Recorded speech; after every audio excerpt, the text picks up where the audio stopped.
South wins at 82-70 over Cabell Midland. They go to 7-1. Cabell Midland falls to 4-3. We're joined by Parkersburg South head coach Mike Fallon after this one. Coach, at the end of Thursday's game, it was 4 games in 8 days. You really, in that second half, looked like you were running out of gas and maybe leaking some oil. A much crisper effort after a week off. Was that really all it took? Was just an extra week to kind of set things up and reset your minds and bodies? You know, it was, and that was a very tough stretch. Can you hear me? Yeah, I got you. Okay, that was a very tough stretch we were on. We had those 2 back-to-back real tough games. You know, our tournament played Morgantown. You know, that takes a mental toll on you and stuff. And it was good to get kind of re-energized. We were able to put some stuff in the last week and make some adjustments and stuff. You know, that's one good thing from a loss. Saw kind of what Morgantown did to us, and adjusted from some of the things they took away that we figured we could take advantage of and stuff. You know, I still didn't think we played overly great tonight. We had time. You know, we were up 19-20 at times. Had times to put them away and did some silly things. That's what we talked about after the game. When you get a team like that, and I know at the end we're just trying to hold the ball and keep them. Right. They were fouling and pressing, that kind of stuff. And they didn't stop anybody. Yeah, and we were trying to get after, but you know, we just got to keep our foot down. You know, we talk, you know, if we're up 10, we want to be up 20. If we're up 20, we want to jump up 30. If we're up 30, we want to jump up 40, and so on. And you know, give our kids a lot of credit. You know, tough. It's quiet in here. It's dark as a dungeon in here. Well, yeah, it's a castle. They got to paint it up on the wall there. You know, this is their dungeon. This is we had to cross the moat to get all that kind of stuff. Yeah, it is. And give our kids a lot of credit. I thought the first half we took too many threes there at the beginning. You know, we were able to get points in the paint. And that was the thing at halftime. They knew exactly what we were doing wrong offensively and defensively. And it's pretty cool to listen to those guys at halftime talk about the adjustments we need to make and stuff. And that's when you know you got a good team, when those kids see it and make the adjustments. What was clicking for you to start the third quarter? Because, again, at the half, this was a 4-point game. You outscored Cabell Midland 26-11 in the third, and that's when you really pulled away. Yeah, and we had talked at halftime. You know, we had to score points in the paint, you know, and take the ball strong to the hole. And I thought in the second quarter we took 7-8 threes, I think, and missed all of them. They were long rebounds. They were running out getting easy layups. But you could kind of see them getting tired about halfway through that second quarter. And we knew at halftime if we kind of come out and put some pressure on them, you know, that eventually those legs would go. And they missed some shots from the middle of the third, probably to the fourth. Now, they make a couple there at the end of the game, but, you know, other than that, yeah. I mean, I thought our kids did a great job. 2 guys that really got it going for you in that third quarter. Cyrus Straw had 8 of his 10 points and a half in that third quarter, and Nathan Plotner. So really a bit of inside and outside for you. Yeah, and that was the thing. And all the kids, we're going to the locker room. That's what you're saying. We got to get the ball to Plot. We got to get the ball to Plot. You know, and like I said, he's making big plays now, and he's understanding how to score and things, you know, and give Zach a lot of credit. Zach works with him every day after practice, and this guy was standing beside me here. Seth Meadows came in, gave us huge minutes. You know, Seth's not as long and tall as Plot. Seth knows how to use his body, you know, how to score and stuff. And we always tease Seth, you know, when he gets old like us, he's going to get the old man's leg and dominate because he understands the game of basketball so well, and that benefits him, you know. And I told him, when I played in college, I was slower than Moses. I couldn't jump, you know, but I knew where to be, when to be, and he's the same kind of kid. He just understands how to play the game of basketball, and that's huge. Took a huge charge there in the first half. Well, that's what I was going to say. Most importantly, he knows how to stop a line drive, gets him for the ball. He took that charge in the first half. He's now taken 5 of your 7 charges this season. He had 5 points. Those came in coming in the second half, but a lot of times his contributions are not the ones that you really see on the first columns of the score sheet. What's he bring to your team? Everything. You know, he practices as hard every day as he plays. You know, last year we talk all the time, Coach, how can I get on the floor? What do I need to do? What do I need to do?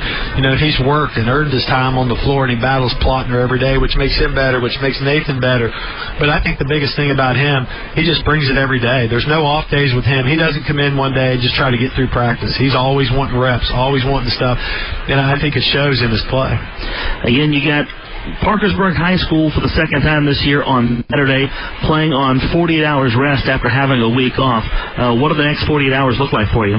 Oh, they play tonight too, so I don't think legs. So no advantage. No. I mean, if you got to get up for that one, then you're probably in trouble anyway. But like I said, you know, and I've said it, I swear, and I know people in the community get sick of hearing about. I could care less about the rivalry. I want to win because I want the sectional home court seating. The rivalry is second. I mean, you want to beat them every time. Play whether it's checkers, chess, whatever you're playing them at, you always want to beat them. Lawn darts, anything, you name it. We want to win. Underwater basket weaving. Yeah, you want to beat them. So the big thing is just going over and doing what we need to do, and worried about us. And that's the great thing. We do a little bit of scouting on the other teams, but we worry about us. I think if we worry about us, then it takes care of a lot of stuff that you don't have. I mean, when you start telling these kids, this kid's doing this, he's going right hand, 2 dribbles this way, they know cross back. You start getting in kids' heads like that, I think it kind of screws them up a little bit. 4 months into the season, this is your first time in a true road environment. How do you think your team handled that? I thought we played well. I thought we come out a little slow there at the beginning. They jumped up 5-0 and everything, and then once we got going and got our wheels around us and everything, I thought we played well. I thought especially from, like you said, that third quarter, I thought we played exceptionally well in the third quarter. Yeah. Who's listening back home that needs a shout out tonight? Seth's back home. He didn't get to make it tonight. He had class. Coach Blaine had church tonight, so he stayed back.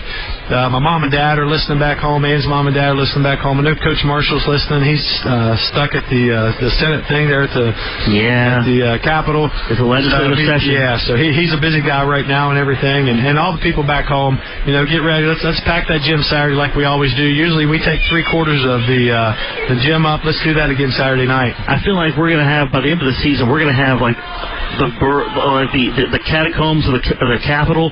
They're going to be South fans. That's right. For listening to our games for Coach Marshall listening down there in the bowels of the Capitol building. That's right. Well, Coach, thank you so much for your time. You win it by 12 tonight, and we'll talk to you Saturday. Appreciate it. Thank you. And now we're going to pick things up with Seth Meadows. He joins us for the first time, again with 5 points in the second half, and he took his 5th charge in the first half.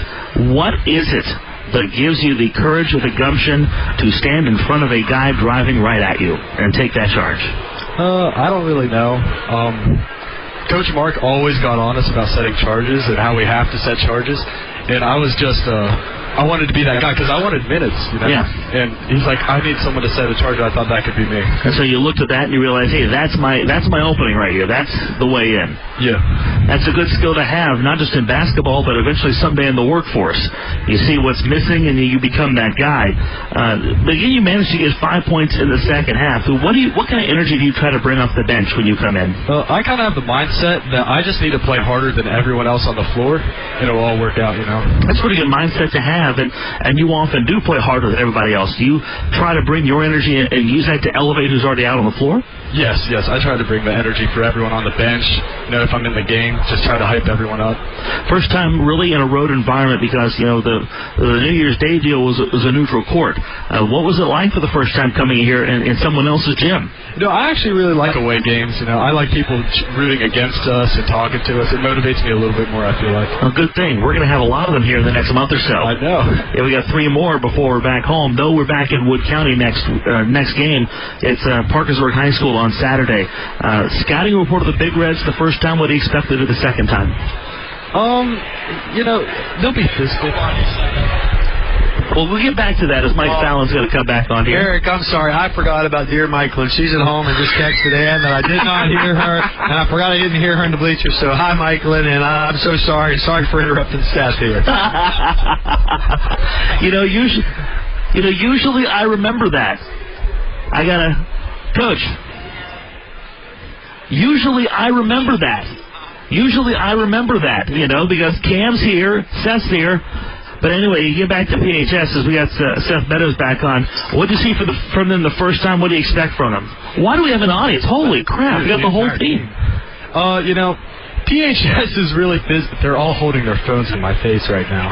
PHS is really physical, and they'll be talking a lot, but I'm ready for it. There you go. Is that clip going to be making the rounds on TikTok right now? Maybe. What is the preferred medium? Are we Snapchat? Are we an Instagram team? What is this all going on? Seth Meadows News. Probably Seth Meadows News. What is Seth Meadows News? Jackson runs a page called Seth Meadows News, and it posts me pretty often. Is this a Facebook page? No, it's on Instagram. It's an Instagram page called Seth Meadows News. Yeah. And we are going to be on this right now. Probably, yes. This is fantastic stuff. This is content for the people. I know it is. Right there. Seth, congratulations on a good game tonight. Again, 5 points. You took your 5th charge of the season, and we have made Seth Meadows News a name brand in the Mid-Ohio Valley. Go on Instagram. It is Seth Meadows News on Instagram, and we're going to have the biggest spike in followers after this post-game interview. You know what? It's going to get posted on social media tomorrow, and so the whole interview in its entirety can go on Seth Meadows News on Instagram. Gosh. All right, cool. Thank you, Eric. You're welcome. I'm going to say it one more time just because I like Jackson Smith's reaction. Seth Meadows News on Instagram. Thank you, Seth. That is Seth Meadows. Post-game coverage continues, brought to you by your local neighborhood Parmar Schools. Wrap it up after this on B96.9.